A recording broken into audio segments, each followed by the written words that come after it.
We'll look for the nursing care in babies with PPHN.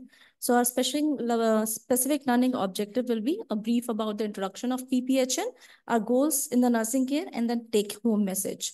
As we know, these infants are very sick and mostly require mechanical ventilation with a very high FiO2 concentration and rapid rate. Acidemia and hypoxemia can result in severe vasoconstriction, and hence these babies are difficult to manage from both the medical and the nursing point of view. These babies are very sensitive to handle because a small reflex can lead to severe hypoxemia in these babies.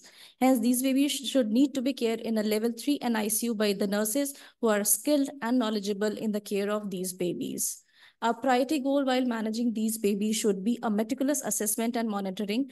We have to optimize the ventilation and oxygenation of these babies while doing a minimal handling over the period of time, do a proper line care, catheter care, and other things which are attached to the babies, do infection control over the NICU stay, and provide emotional support not only to the baby but to the primary caregivers of the baby. Since these babies undergo through a vicious cycle of hypoxia leading to pulmonary hypertension, then again the routine nursing care procedures which leads to hypoxemia, ultimately leading to the increased pulmonary hypertension and then again hypoxemia. So these babies are critically sick along with unstable. So a small error by the bedside nurse can lead to a very large adverse response by these babies. A very close observation and continuous observation is required so that these quick response, any minute change in the baby's behavior can be assessed and a quick response can be taken by the system. A meticulous attention is needed to each detail of the infant care. The skill required for the nursing staff should be a good assessment. Any change in the vitals, in the behavior of the baby, any change in the ventilatory requirement should be meticulously and adequately picked up by the nursing staff and communicated to the taking care of communicated to the doctor who is taking care of the baby. These sisters should be familiar with the appropriate use of all the monitoring devices, all the pharmacological agent which are going to the baby, and the ventilation therapy. For a smooth bedside management of these sick babies, ideally a 1:1 nurses to patient ratio is required. And if the baby is in critical stage and the stabilization has not been achieved, 2:1 ratio should be taken care. These babies should, this sister should be very compassionate about the care of the baby. While taking care of the ventilation and oxygenation of these baby, as we know, these are hypoxic baby, a supplemental oxygen should be given to the baby to maintain a saturation between 90 to 95%. This saturation can be achieved by a simple oxygen or CPAP or ventilation and can be to a higher degree of inhaled INO. If the baby is still not intubated, intubation preparedness should be there, and the nurses who are taking care of these babies, they should be skilled in assessing the breath sound of these babies because they are most of the time on the very high ventilatory setting and very labile saturation, and these higher setting can ultimately lead to pneumothorax. They should know how to check for the functioning of the humidifier, how to check for the functioning of the ventilator, and a minute change can be picked up very quickly. Suctioning of the endotracheal tube should be done not as a routine protocol of the baby, but on the cue of the baby. If we found of desaturation or secretion, then suction can be done, but should be done after pre-oxygenating the baby, and it should be done very quickly. Baby should be sedated to decrease the asynchrony and provide the appropriate oxygen demand. If there is any sudden deterioration in the saturation of the baby or in the nature of the baby, we should always root out dope. And I already mentioned pneumothorax can happen at very high setting. So VAP prevention bundle, as these babies tend to have be on the ventilator for a very long period of time, a ventilator prevention VAP prevention bundles should be applied. So as we know, in VAP, babies have a bacterial colonization of the oropharynx and stomach, and through the microaspiration of these contaminated secretion, VAP can happen. So the preventive strategies to decrease the bacterial colonization, along with preventive strategies to reduce the microaspiration of these contaminated secretion, can be taken care. So we can limit the exposure of antibiotic, do a routine mouth care with colostrum, do a good hand hygiene every time we take care of the baby, wear gloves while working with the secretion, educate the healthcare staff while caring for the ventilator patient, and orotracheal suction when and where required. For preventing the microaspiration, we should use non-invasive ventilation as much as we can use, reduce the length of ventilation, prevent unintentional extubation, avoid reintubation, and always suction oropharynx whenever endotracheal tube is adjusted. We should change the circuit only when as required, drain the condensation away from the patient frequently, and disinfect the respiration equipment after every use. While transporting the baby, it is a great challenge for the staff who is taking care of the baby. So before transporting, the baby should be stabilized. There should be minimal handling and jottling while we are transporting the baby. And since this babies are very labile, any attempt of reducing the oxygen, any ventilatory setting, or any inotropes during the transport is not recommended. Along with the baby, the parents are very worried and frightened at this point of time. Hence, the nurse who is transporting the baby should be very sensitive regarding the needs of the parent. And if they want to see or touch the baby during this point of time, she should counsel and allow them for a minimum period of time. Monitoring of the physiological data. Apart from the primary vital signs like the heart rate, respiratory rate, blood pressure, and temperature, these babies are monitored for the pre and post-ductal saturations. For if they are intubated, then ETCO2. And as ma'am has mentioned, we now have integrated EEG. So if EEG is attached to the baby, these all are the permanent, continuous monitoring for the baby. So they should be monitored and recorded on the hourly chart.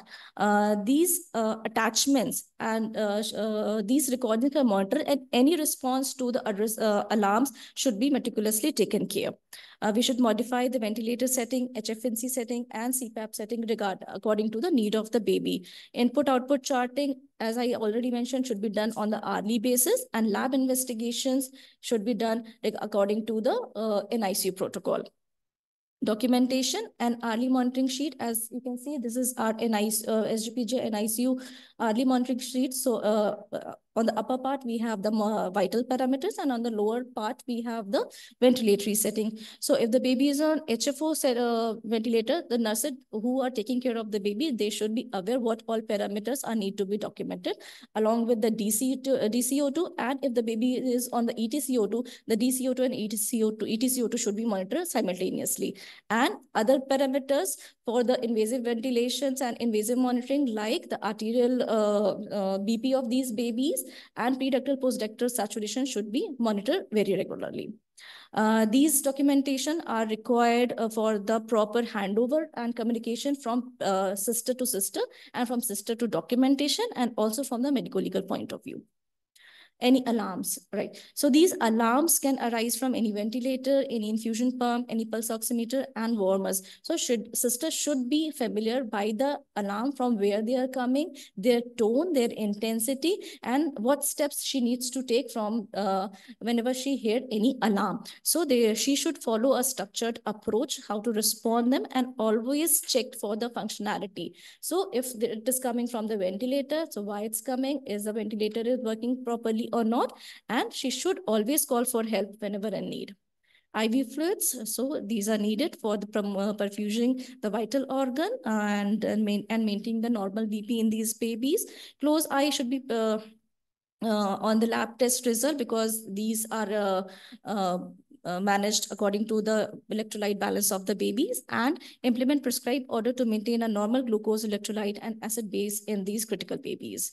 The lines. So as we can see in this baby, this was a baby of PPHN and NICU. We have multiple lines and catheters and tubes. So we should take a proper care of these numerous number of invasive and non-invasive line monitors which are coming to the baby. And so a proper documentation of line at the patient end, and also at the end of the line, from if we are giving IV fluid or to the infusion, so these should be labeled. Also decluttering should be done, and left and right variation should be done. If the line is coming from the left, if the IV set is on the left hand side of the baby, it ideally should be connected on the left hand of the baby. Preductal and postductal lines should be labeled, and multi-lumen connectors should be used to reduce this decluttering. Patency should be ensured all the times, each hour, especially when the lines in which vasopressors are being administered, and peripheral lines should be checked before administering any drug. Accurate input-output charting and continuity of the care. Class B prevention bundle should be applied every time because these babies are more prone to infections. Pharmacological agent, the staff who is taking care of these babies should be aware about the different inotropes and the vasopressors, sedations, and muscle relaxants which are going to the babies. Their how they interact with each other, and what precautions should be taken while these drugs are going to the baby.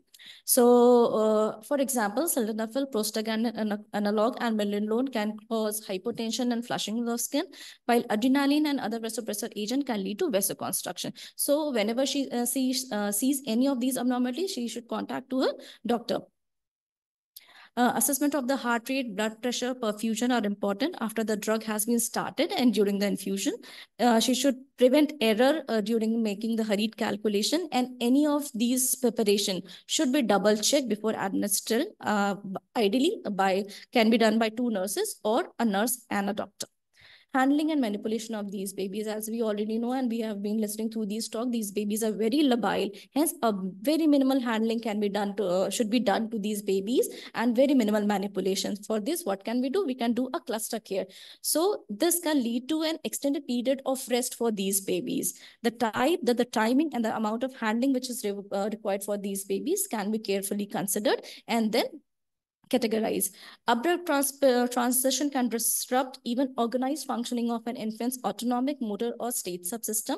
Hence, interventions can be based on infant cues rather than a rigid timing. Like if we are seeing any secretion on the patient ET tube or on the ventilatory monitor, then we can do a suctioning. Or if baby is showing any signs of like wet diaper or any pain, then we can handle the baby. There should be no chest physiotherapy until the PPHN has been resolved. So a very important line, bedside nurse is the infant's advocate. So ideally, a same nurse should be allotted to the patient during her each shift. What happens when she continuously look after the baby, she knows the requirement and the cues of her baby. As we have seen in the previous talk, these babies require echocardiography, X-rays, and different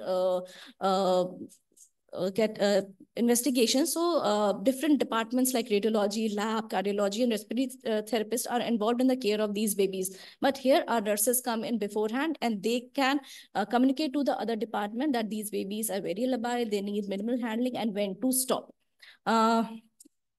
We can post a sign at the baby's bedside to remind people not to disturb the baby more than when it's absolutely necessary. And the nurse is the final barrier between the baby and everyone else who's involved in the baby's care.